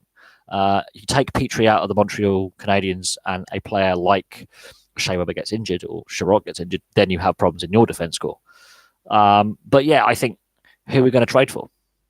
Who are we going to put on the trade block for him? Because now we've lost our entire defense score. Who do we trade for? How do we acquire Jeff Petrie? Do we get him in free agency? Do we get him on deadline day? Who's going to be the piece that goes the other way? Because I can't see how that can work now. This is again Cheveldayoff mishandling a situation, which has led to Bufflin being sat out, not playing, losing key players, nearly losing other players who, because of salary cap, there was no space for them, and generally the roster being weaker than what it should be. Saying that, the team have actually got a better record, ironically. So it has sort of worked out in the sense that it's galvanized the players, and the players are playing and winning. But the situation has been massively mishandled when it could have been handled much more efficiently, earlier, quicker, and a lot of issues could have been avoided. However, we are where we are, and we're not the only team or organisation that has cap issues and injury concerns. The fact that it's such a high-profile player that is involved in this whole mess is where it looks bad on a PR front and as an image. But at the same time, what can I say? The team is still winning games. The record's pretty good. Playoff position in a very tough division, and I'm happy with where the team is at in the sense that we're going to be a playoff team again on this current trajectory. And some players are actually playing better than anticipated, and other players are stepping up and really giving it a go. Defensively, yeah, it's not as solid in the sense there's a lot more mistakes in there. But at the same time, the defensemen we've got are willing to, go out there and play every night and play for this team. But the situation could be handled a lot better. Absolutely. Again, trading prospects can be a double-edged sword because we've seen it with Vegas and Suzuki. I think they should have kept him. Trading prospects is a dangerous game because that can bite you. It can bite you. And looking at how, we've already lost enough, I think we're going to be more reliant on our AHL affiliate, the Manitoba Moose, to give us players on two-way contracts. And we're going to have to be more reliant on our prospect pool because we've lost so much. And the cap situation, it's hell. And talking about salary caps, another Canadian story. Sonny Bill Williams, this rugby league player, going to Toronto for the biggest contract in rugby league history. Rugby league is a sport that has money issues, and the salary cap is regularly flouted by a lot of teams. But all these, and there's a reason for a salary cap: cost certainty. Okay, rugby league's losing money massively. Has a salary cap. So, salary cap is an interesting topic that we could discuss. On another video, another live stream, or even on this live stream. Salary cap controlled leagues. Leagues with salary caps or spending caps in place, or however they work it out. it's interesting. The NBA are the most profitable salary cap based league in the world. Makes the most money. The NRL and Super League, so rugby league, salary cap controlled, losing money hand over fist. Why is that? Is it the product that is shown on TV and to the fans, or is there other issues at play? Because losing money. The NHL, all these lockouts. We need cost certainty. We need a salary cap. The team's losing money. Now the league's making more money than it ever has, and the players, ironically, are making more money now in real terms than what they were pre-salary cap. So that's an interesting little thing. Logan Stanley, though, who do we trade him for, and where would he go? I think we should keep him. I think the issues that the Jets have depth-wise, I think it's important to keep the prospect pool. But I think, we do need another defenseman or two, because that's where the issues lie, really. But it is what it is. But talking about the NHL, the Mike Babcock thing. I do feel sorry for Mike Babcock. I think Kyle Dubas is the way the team is set up. They don't intimidate opposition. The opposition, really. The only way that the Maple Leafs can win is if they outskill them. They're not going to rough a team up or be too physical with the team. So the Mike Babcock situation, a lot of people think he will go and end up at Seattle. Some people think he might go back to Detroit. So it's interesting. But there are a few other coaches who are under the pump right now. I think Boudreau at the Wild, I think, is another one who's on the chopping block. But Anaheim are in a bit of a mess as well. LA, there could be some coaching changes. Before the end of the season.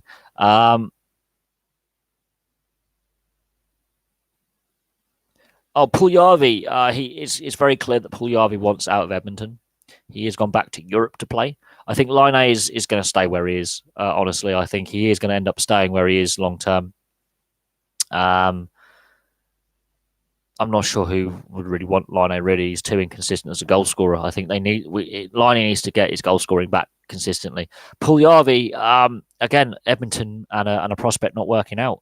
Who would have made that connection? I think the salary cap means there's actually less trades now than there were before. Puljujarvi, he has stated he wants a trade. He wants out of Edmonton. Edmonton aren't willing to trade him or can't. He's not getting them. He's had to go back to Europe to play. And that's something. His trade value really is nothing.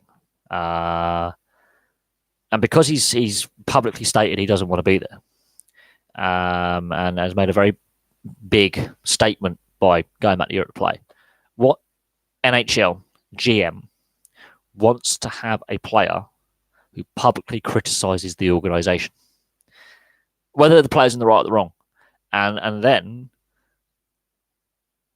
what value does he have? Because it seems that his development has stalled at Edmonton. Gone back to Europe to play. Okay, it's a different style of hockey, scoring goals and points, enjoying himself. So maybe the issues with the organisation and the player not working out. Edmonton really have mishandled Puljujarvi, much like Winnipeg have mishandled Byfuglien, in the sense that player having a struggle of some kind, be it injury or development, mishandle a situation with a player that then affects the roster. Puljujarvi could be a good, solid NHL top 6, top 9 forward. Would it make sense for Vegas to acquire Puljujarvi? Vegas seem to Vegas are a band of misfits, but who do they give up? Because Edmonton said Puljujarvi wants to leave Edmonton. The only way he can leave Edmonton is if they put him on the waiver wire, which they refused, or they trade him, which so far they have refused to do. He has no trade value, and they're not waiving him. And his contract states that he is allowed to play in Europe until a certain point. It's going to be interesting. Much like Yakupov, I think, again, the Oilers have mishandled a prospect.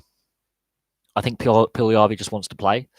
I don't think he's happy with what's happened with him at Edmonton. I don't think he's happy with his own development. goes back to Finland, plays games, starts scoring goals and points immediately. He has the talent. It's just about is it the player? Is it the organisation? Is it both? I think with Edmonton and Puljujärvi, I think it's a bit of both there. It's a difficult one though to really put a finger on what's right and what's wrong, but it's a bit of both. Do I think basketball could grow in the UK like it did in Spain and Eastern Europe? It's all about Eastern Europe. The reason why it's big in Eastern Europe is actually the Cold War and wanting to beat the US at their own sports and massive state funding. Spain, again, a lot of the reason why it's so successful in Spain is a lot of the sports clubs. The big football clubs like Barcelona and Real Madrid are actually part of sport clubs, community clubs, and basketball is a very inexpensive sport to play, and the Spanish happen to be quite good at it. It's very inexpensive sport to play, and Eastern Europe, the communist governments of the 60s, 70s, and 80s put a lot of money into sport and sports infrastructure. That's why they're actually got a lot. If you look at the medal history of the former communist nations, they win a lot of medals, and it's played in the army. The army, all the various militaries in Eastern Europe have really strong sports teams and a sports culture. But I think basketball, it's to do with funding, really, and a good TV deal. Now, Sky Sports has the NBA, and yes, the NBA do play games here. But yeah, I would say a lot of it is to do with money and the fact that the basketball season clashes with rugby union and football in this country. Is another reason why participation in those sports is higher. More schools play it. There's more amateur teams that play it. It's grassroots. There isn't the grassroots. There isn't the investment. That's why what you need. You need investment in schools and in grassroots clubs for it to grow. And it's all well and good, having a TV deal to sell, to the viewing public. But in reality, it's participation that grows sport. As well as watching, it's also participating. And not enough kids in this country enjoy playing basketball. I didn't enjoy playing basketball. I played it at school. I didn't enjoy it at school. So there's your answer on that one. Yugoslavia would be the best football in the world if there was still a country. Yes and no. They had a pretty decent side in the 70s and the 80s. Pretty solid side, actually. But there were a lot of social issues within Yugoslavia towards the end of that country's existence. And of course, we know what happened in the Balkans in the 1990s and early 2000s.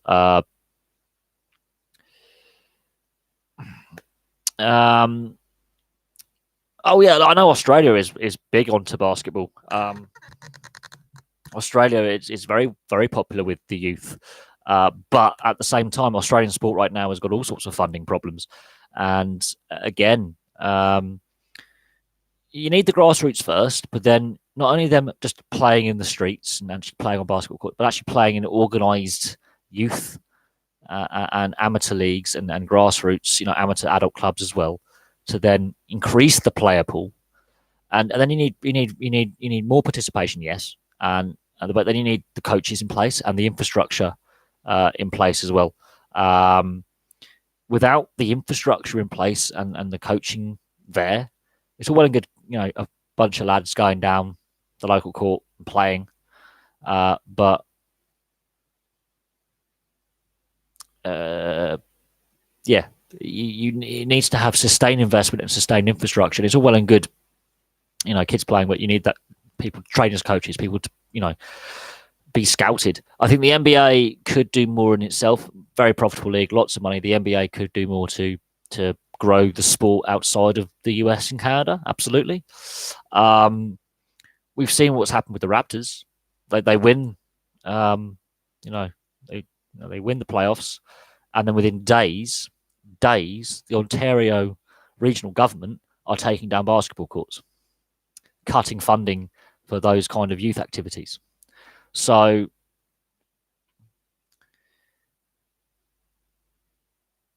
it's a PR thing as well. You've got to try and get the audience interested, but participation. if the NHL were allowed their players to play at the Olympics again, I think the US has got a very good program. I think yes, the Canadians still have some really good players as well, but I think it's a more open contest these days.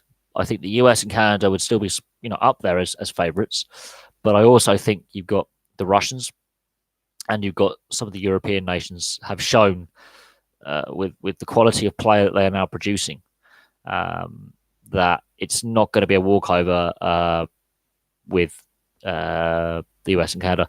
Again, to schedule a US Canada kind of hockey series, much like the Ashes in the 70s and 80s, you had the Summit Series, you had the Soviet Union, the Canadians, the US, all playing these kind of special series. It was politics basically that led to it. You got to figure out how you're going to get those games in with the scheduling, and with players having to play an 82 game schedule plus playoffs. I think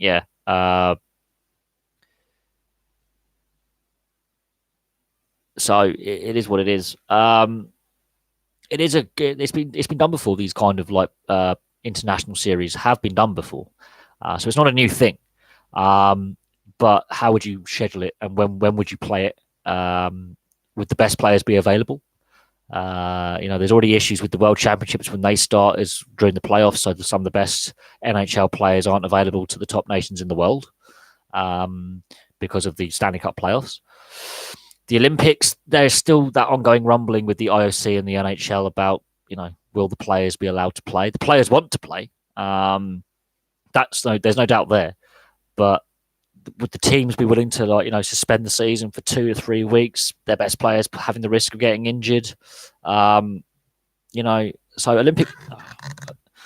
Olympic participation will be on the discussion point for a future collective bargaining agreement or a revised collective bargaining agreement. The USA and Canada would still have 2 of the strongest teams out there, but we've seen before you can have a team of superstars and win nothing. Team chemistry goes a long way. You can have a team of superstars and win nothing. Look at Brazilian football, Brazilian soccer to the North Americans. They got some superstar players. Their own World Cup in 2014, they were dismantled in that semi-final, and they played really badly. In the 70s and the 80s, those World Cups from 1974 to 1994, 20-year period, they had the best team in the world, couldn't win the World Cup. So you can have a team of superstars and win nothing. And you can have a team of hard-working individuals like Greece in the Euro 2004 and win something. So it's an interesting one when you can say USA and Canada would have these amazing players. Yeah, they would. That doesn't necessarily mean they're going to win. Finland didn't have that many NHL players at the World Championships, ironically, went on to win. They weren't necessarily laced with superstars. They went on to win. So that's an interesting one to consider. Look, the US would have an amazing defense corps at the Olympics. Absolutely. But as I say, you can have a team of superstars and win nothing. And the Americans, the US and the Canadians at the World Championships really did not play as well as you think. They weren't. They had a lot of good players available, and they weren't as flashy as you think. And it's all about gelling a team together because the way ice hockey works internationally, you take the World Championships out, there's not that many international games. So even though these players will know each other from youth level to minor league to NHL and play with and against each other regularly, they're more than it's to get them together as a national team.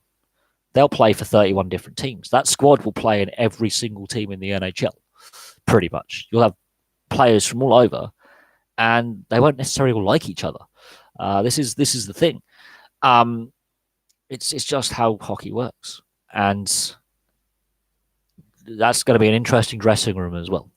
But the players do want to play at the Olympics, so that's going to be an interesting one. Olympic participation, that's going to be very, very interesting. With what seems to be a lockout averted, but when the collective bargaining agreement finally expires and needs to be renewed or extended further, I think that's going to be a modification put in there. I think that's going to be very, very interesting to see what happens there. China, USA, Great Britain. I don't know. I'm not so sure. We'll see what happens. We shall see what happens with the Olympic rankings next year. I think it's going to be a very interesting Olympics. It's Tokyo. We've seen that the Japanese can put on a great Rugby World Cup. Great tournament, good crowds, great fan participation, really good, coverage. The time zone difference was a bit frustrating. The hours ahead that they are. So lots of early mornings if you want to watch their games in the evening. So be prepared for a lot of the events that take place overnight or early mornings if you want to actually watch in the UK or Europe. If you're from North America, Australia, not so bad. I think late evenings in the US, afternoons in Australia. But I think it's going to be an interesting Olympics. I think the Japanese were great rugby union World Cup hosts. They proved to be great football World Cup hosts back in 2002. Bloody, these headphones really hurt my head. Frustrating. Right. So I do think it's going to be a very interesting Olympics. I think there have been some issues around some of the venues, and one of the organisers has been indicted on corruption charges, but hey, it's Olympic Games. It wouldn't be an Olympic Games without a bit of corruption in there. But it's going to be a very, very interesting Olympic Games. I think there's a lot of negativity around the Olympics these days with what's happened in previous Olympics with issues with getting facilities ready and Olympic legacies of using facilities post Olympic Games. So I look at Athens in 2004, look at Rio in 2016. A lot of the facilities haven't been continuously used afterwards. They've been allowed to rot. So that's going to be interesting to see that.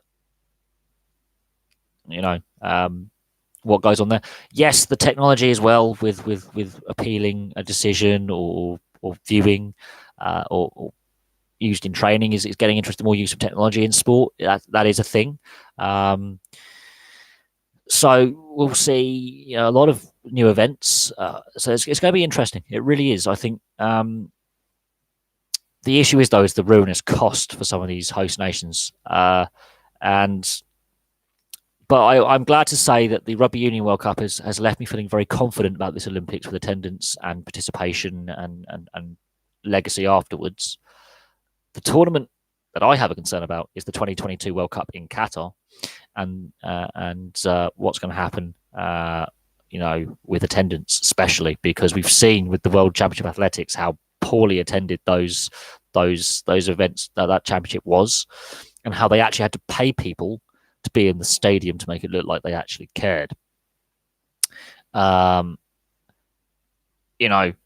is a massive elephant in the room, and the corruption behind that as well tells you all you need to know. The issues with how Qatar got that Football World Cup, and the fact they're allowed to keep it, and the human rights abuses is just. The whole thing stinks to high heaven, and I'm really concerned about the image of football globally with that tournament. Now, Russia actually went off pretty well last year, and I actually really enjoyed watching it. It may not be the best quality football we've ever seen, but I really enjoyed watching that World Cup. Only one goalless draw in the entire tournament, so goal scoring was through the roof. But Qatar, I'm really concerned about player welfare. We saw athletes struggling with the heat. Even at night time, it was still really hot. So athlete welfare, player welfare, fan welfare, and fan attendance. I think. Oh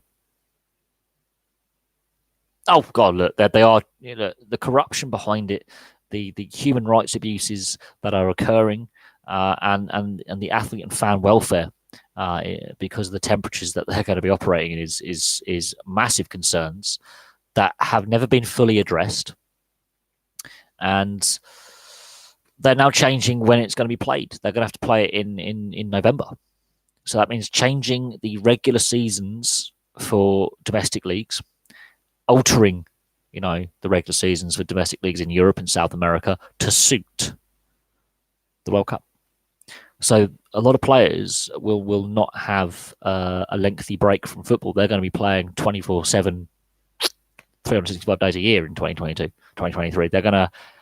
Players are going to really feel it. Now, we can go, they're soft, they're overpaid. Player welfare. Because of the World Cup being in Qatar, that means domestic seasons have to change, which means when players actually do get their holidays, their time off is going to be affected.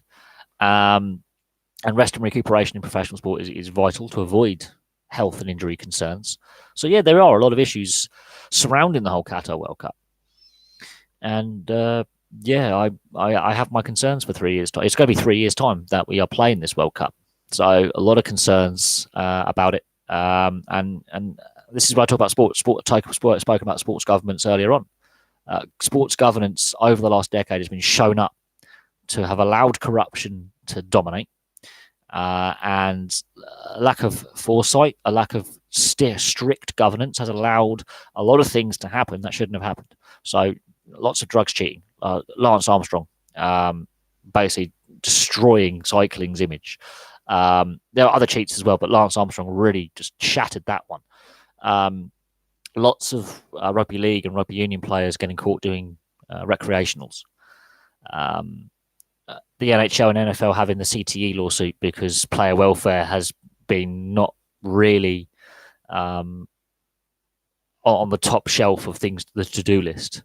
Player welfare is a massive thing. Player mental health is a massive thing. We've seen several suicides in the NHL and the NFL. We've seen players take their own lives. Football issues with, or soccer as you would call it, if you're outside of Europe, in Australia or North America, massive issues with corruption, match fixing, gambling issues, players with drug and alcohol problems, mental health issues, again, player welfare, post-retirement. Sport needs to look at what happens to, because these guys are human beings and girls. Can't forget the girls. But these people are human beings. And a lot of pro sports, if you actually break it down into the average salaries, you take soccer, football out of it. You take the NBA out of it. You look at the average salaries. You take the highest paid players out. Football aside, there's not a lot of money. These sports make massive amounts of money for the TV executives, for their owners, for their sponsors. The actual players themselves, a lot of them are really badly paid. And it's a thing. Sport makes so much money. It's a multi-billion-dollar industry, trillion-dollar industry. Yet, when these athletes retire, they're not looked after properly. It's assumed, they're all millionaires. No, they're not. And your journeyman player, your lower league player, your minor league player, don't get paid lots of money. They do it for the love of the sport. And when they retire, they are not looked after properly by the sports that have made money off their backs. So,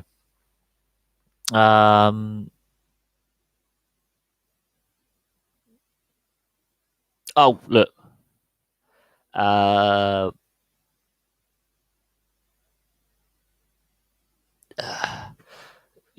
I think fan behaviour is another issue that professional sport faces, with some pretty vile verbal abuse and sometimes physical abuse that players receive. But sticks and stones. I think, unfortunately, the mental health side of things and making sure players are actually looked after is during their careers and post careers is a massive thing. And it's not just mental; it's also the physical health as well. There are a lot of issues that are facing professional sport, and more sports than others. Certain sports seem to be worse than others, in the sense of their mental and physical health and the well-being of and post-career, issues that ex-players face. I think the governing bodies could do more, and the leagues could do more, and their teams, to put aside a retirement fund for these guys. They make enough money. They can afford to give these guys a retirement salary, or even retraining in a different field, because a lot of them aren't superstars. A lot of them aren't household names. they can quite easily go and do a job. I mean, there are a lot of sportsmen who've done really well out of retirement, set up their own businesses, gone back, retrained, gone back to work. A lot of sportsmen across the professional sports world have gone on to have really fulfilled, interesting careers post sport. There are others that have gone into the media. Vinnie Jones has gone into acting, for example, and there are others, Paul Gascoigne, Gazza, who have had very publicly publicised issues with alcohol and drug misuse and legal problems. Very publicised. So, while some have done really well and have gone on to Michael Owen, okay, he might be having his very public Twitter spat with Alan Shearer. He's gone on to be a very successful racehorse owner. So he's invested in another sport and he's making money out there and a racehorse trainer, and he's changed career. He's also very, very good in the media. He's a very intelligent football player. Vinnie Jones has gone on to a great acting career, and he's a big advocate of mental health awareness, and he does a lot of health campaigns, both here and in the US, where he's based. There are others who have not gone on to have really great retirements. I use Gascoigne as a prime example of a very talented individual, a very high-profile sportsman who's had post-retirement has had nothing but problem after problem after problem, and it's very well publicised and it's very public, his issues. And I think professional sport needs to do more to look after its ex-employees, not its current, its ex-employees. I think because it doesn't. And some sports are worse than others, and they do not look after their ex-players very, very well. Qatar, yeah, I have my concerns about the Qatar World Cup. I'm not going to lie. I've had my concerns from as soon as it was awarded. And as I've got older and I've watched a lot of sport and I've seen a lot of international tournaments on TV, and I was lucky that the Olympics was not that far from where I lived. My ex-partner, her mum, worked at the Olympics in 2012 in London. So I saw that firsthand. I actually saw the torch relay go through my town. So I felt part of that event.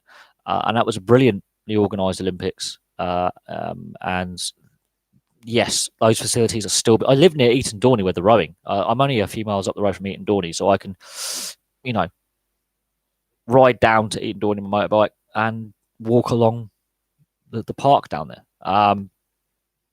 So I'm not far from some of the facilities that were used in the Olympics. Qatar, however, having seen the World Championship Athletics and how bad that looked on TV, the empty stadium, how shocking a 50, 60,000 seater stadium with 4,500 people, 5,000 people watching some of the best track and field athletes the world has got right now. That was a joke. And the marathons, the walking, the long distance walks, the 50K walk, athletes collapsing and not able to finish. High profile professional athletes who, train at altitude have done marathons in some of the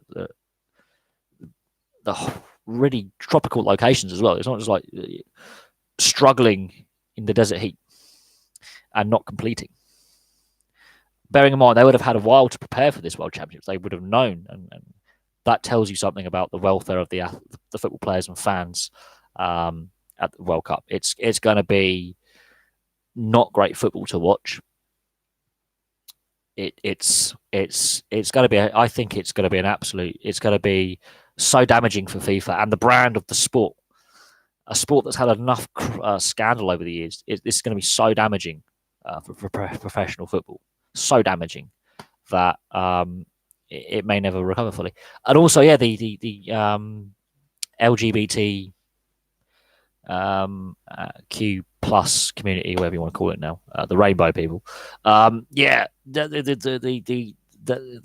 LGBT community, they're going to face persecution going out there. There are other issues in Qatar with the human rights abuses of the workers, and I would hope that any fan of the LGBTQ plus community boycotts and takes their money elsewhere. And if that means players who, the problem is, as far as I'm aware, there's only a couple of openly gay football players in the world. But I would strongly hope that it's not just that particular community. It's a mass boycott. I hope fans don't buy in, really hit them in the pockets, because I can see a lot of empty stadiums where fans aren't turning up. I can see that. I can see stadiums where they're half filled. I can see attendance issues, which are going to damage the image of the sport. And I can see really poor quality football being played. I cannot see, with the time of year they're going to play the tournament, and the fact that it's mid-league season for these players, how it's going to work. I really can't. I can't see the quality level being great, and I can't see the fans wanting to pay through the nose, because it's going to be expensive to want to watch games. Oh God, if an openly gay player scored, or if you have an openly gay presenter of TV, because I know a lot of the female presenters are openly gay, and a lot of the female players are openly gay. And of course, they will be invited to go to this World Cup, or they'll be working on this World Cup as media personalities, and I can definitely see that being an issue for the Qatari government if they are not giving an amnesty to that community, and the fact that high-profile women's players who will be representing their various federations, and I have no doubt, and be guests of the American, the US, the Canadian, whatever federation, that's going to be a real difficult one to dodge. And Claire Balding, a very, very, obviously, everyone knows who Claire Balding is, female BBC presenter over here, sports presenter. She's openly gay. That's going to be really interesting when you have a member of the visiting, the federations get invited, a member of the government who is openly gay or bisexual. They're considering this country has laws, preventing the LGBT community from being open about who they are, and persecuting not just that community, but a whole load of communities, because it's a Sunni nation. They persecute Shiites and other minority Islamic sects, as well as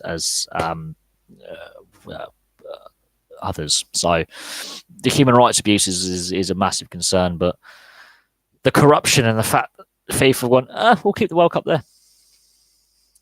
It just shows they chase the money. But I do have some deep concerns about the whole tournament, and yeah, I really worry for the image of the sport. But the sport's really got a bad image anyway, with some high-profile players being massively overpaid and also avoiding their taxes and doing other things as well. There are issues, but it is what it is. Any other questions? Because I've actually got to do some shopping now, get some food so I can cook my lunch, because it's nearly 12 o'clock here. Any other questions before I go? Because I've really enjoyed talking about a lot of things, actually. Been really good fun convo today. And there are some video ideas that I've got in my head. It's just getting around to doing them, really, and doing the research necessary, and getting around to sort of working out where I'm going to put my little set and things, and get the whiteboard up and do some numbers and things. But for now, I think I don't really watch the women's football. I know they've now sort of got themselves a TV deal. The league is fully professional. The Women's World Cup was entertaining this summer, and I did enjoy watching it. And the viewership figures also back up the fact that more and more people were watching. If that's just casual viewers, so be it. But there are still massive issues with the women's game, and I don't watch it on TV. If I'm brutally honest, while I like watching sport, and I will watch it, at the same time, it doesn't get put on good channels. It gets sort of hidden away in the channel listings, and only certain teams seem to get the televised games as well, which I don't think helps grow the sport. And a lot of people are complaining about the fact that women's football is getting too much attention. But they don't complain about the fact that there's not enough free-to-air TV of the men's game, which they should be. So that's an interesting one. But I think football as a whole, there's a lot of issues with the sport, and I think I started the live stream talking about Pochettino being fired and Mourinho being hired. I think Unai Emery and Marco Silva will also go within the next month. I think Marco Silva, Everton are having a meeting over this weekend about his future, and I think he could be out of a job by Tuesday, Wednesday. Unai Emery could be out of a job by Christmas. I think there's going to be some managerial changes. I think Tottenham have to invest in their squad. I think, is Mourinho the right guy? He's got to win in his first game. Let's give him that. But looking at how Man United panned out and how much money was spent to win 2 trophies that aren't the trophies that the club wanted, that tells you something. It's going to be interesting to see what happens. But for now, I'm going to head off. Thank you very much for all your questions. They've been really, really interesting, real fun. I will have obviously some more videos for you very, very soon. But for now, thank you very much for watching, and goodbye.